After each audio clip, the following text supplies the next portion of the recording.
Hello, everyone. I want to show how we run Facebook ads campaigns for the real estate sector, specifically for construction companies. Why we get good results, what affects that, and how we work. So, let's begin. This case is based on data for April 2024.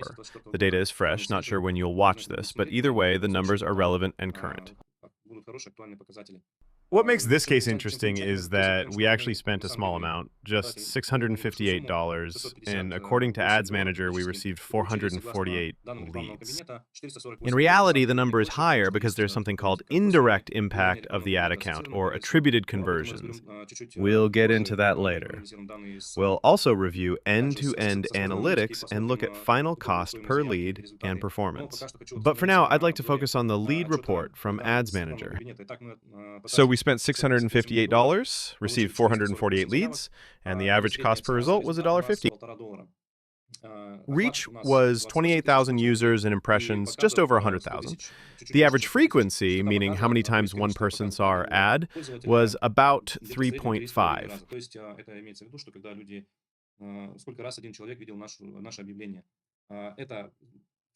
That's a good metric because people scroll fast on social media.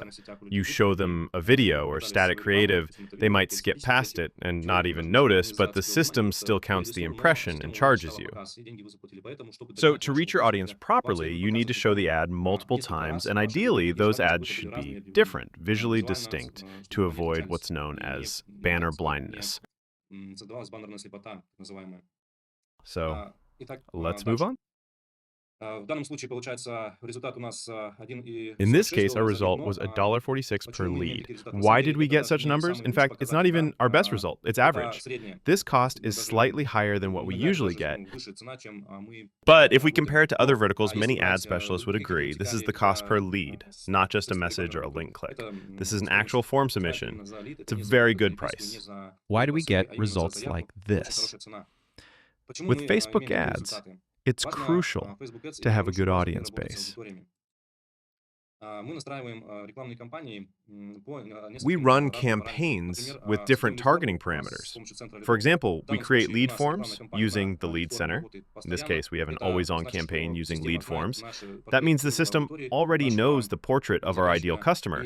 So when we want to scale and find more potential clients, we instruct Facebook to search for Instagram users similar to those who already submitted the lead forms. The system already knows who they are, so we don't waste time or overpay Facebook for finding our audience. We avoid showing ads to people who aren't relevant, and we get better results, both in terms of time and cost.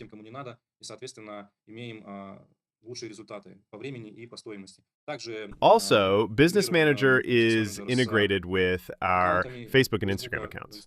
People follow the Instagram and Facebook account, and we set parameters to target users who, for example, visited the Instagram profile, followed it, and the ad system is instructed to find similar users.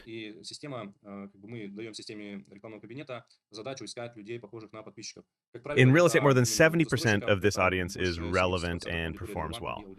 As you can see, we've been running specific audiences since 2022, and they still perform effectively. Another important point, you need to set up tracking of conversions for key content views on your website. For example, people who viewed two-bedroom apartment layouts. These are users who opened that section on the site. Same for three-bedroom and four-bedroom layouts.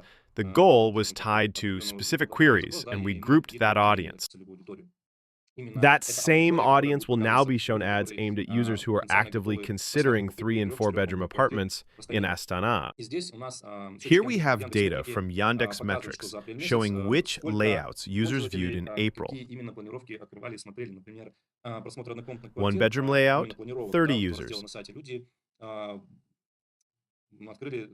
Two-bedroom, 39 users.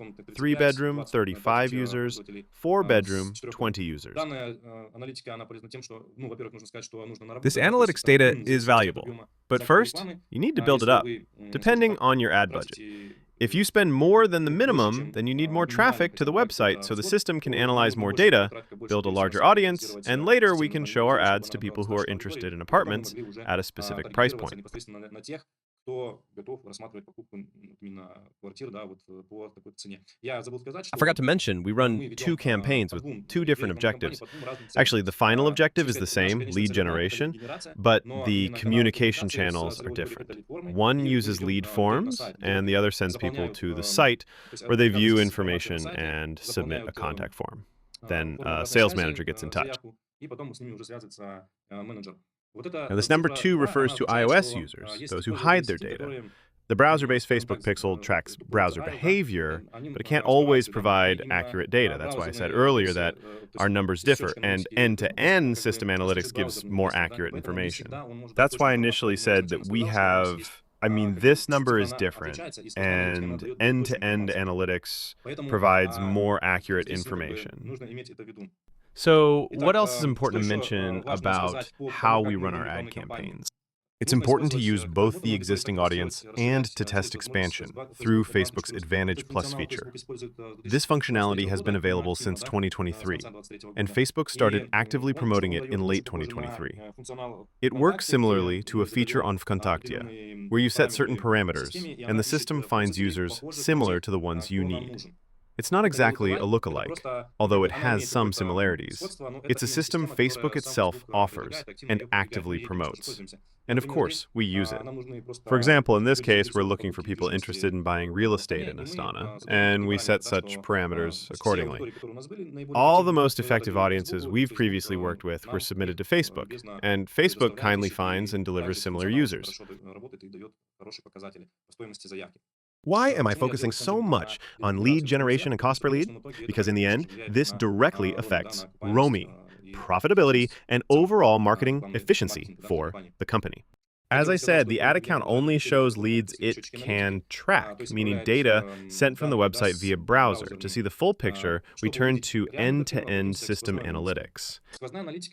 While Ads Manager reported 448 leads, the end-to-end system analytics shows a different number. Here is our Ads Manager. Here's the campaign. It shows 228 leads, but here it shows 231. Why the difference? As I mentioned earlier, some people access the site using iOS devices, that is, devices running the iOS operating system. And as a result, their data is hidden. Why is the number here lower than the one in the lead forms? This is an integration of end-to-end analytics with the CRM system, and it means that people have already submitted requests before. They've probably forgot about it, so their contact number, it wasn't necessarily sent through the lead form. It was simply saved in the CRM system, and the system already recognizes it and doesn't pass it to the end-to-end analytics. That's why we have these figures. But what's important to keep in mind that here we also have people who wrote to the WhatsApp number linked in the Instagram account header, meaning it's tied specifically to WhatsApp as a channel. People also sent messages in direct, and people also saw the number on Instagram that's linked to this source and called. These figures, we see these numbers here, are directly related to the ad campaign. We've been working for years, and of course we have analytics, and we understand that, for example, in those periods when, or even in a specific month, there were certain periods when advertising campaigns weren't launched through this source, these figures were 3 times lower. People didn't actively write in direct, didn't call the Instagram number, for example, when only Google ads were running during that month. And we see that when advertising is launched on Facebook, Instagram, these communication channels, unfortunately can't be tracked, meaning the end-to-end analytics system can't directly tie them to the source. But we know this just from experience. It's proven. And accordingly, the result improves many times over. And that's not even counting the fact that these figures also change in normal times when we're not running ads. Without these campaigns, these figures simply don't exist. That is, the actual number of direct and indirect leads, thanks to targeted advertising, taking into account the untracked channels, for example, writing in direct.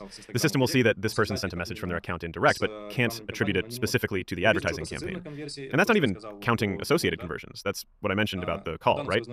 According to end-to-end analytics data, we get a total of 551 requests.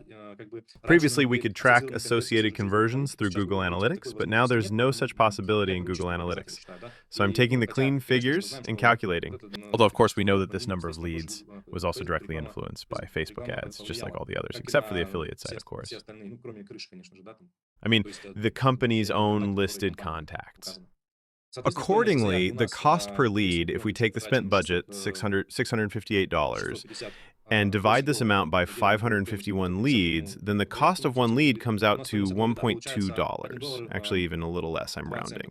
That's 540 KZT. This is the exchange rate for April. It averaged around 447, 450, 451. I'm averaging it out. So at this rate, the cost of one lead for the developer is $1.2. The total marketing budget for all digital sources was 1,300,000 KT, which is $3,000, meaning the company spent this amount in April and generated 864 leads. The average cost per lead across all sources, if we take this amount and divide it by this number, comes out to $3 per lead. And the return on investment in advertising exceeded 18,000%. But of course, it's worth mentioning that this is the real estate sector selling apartments, and there's a high average ticket here. But be that as it may, I think the effectiveness of the advertising campaigns and their results are obvious. What should also be noted is the final result we have, the client spent 23% of the total advertising budget on targeted ads, but got over 64% of the total leads, while the cost per lead from targeted Facebook ads was 64% lower than the average cost of leads from other sources. Here's a visual infographic. The numbers here are slightly different because it was made a bit earlier, and a few days later, more data was pulled into the system, which I showed here, and which has already been updated here. So if you simply divide the number of leads by the amount, you'll get this percentage ratio. That's basically all I wanted to say. Friends, colleagues, if you want to get more leads at a lower cost, improve the quality of leads from your current ad campaigns, increase sales, leave a request and I'll message you and consult you.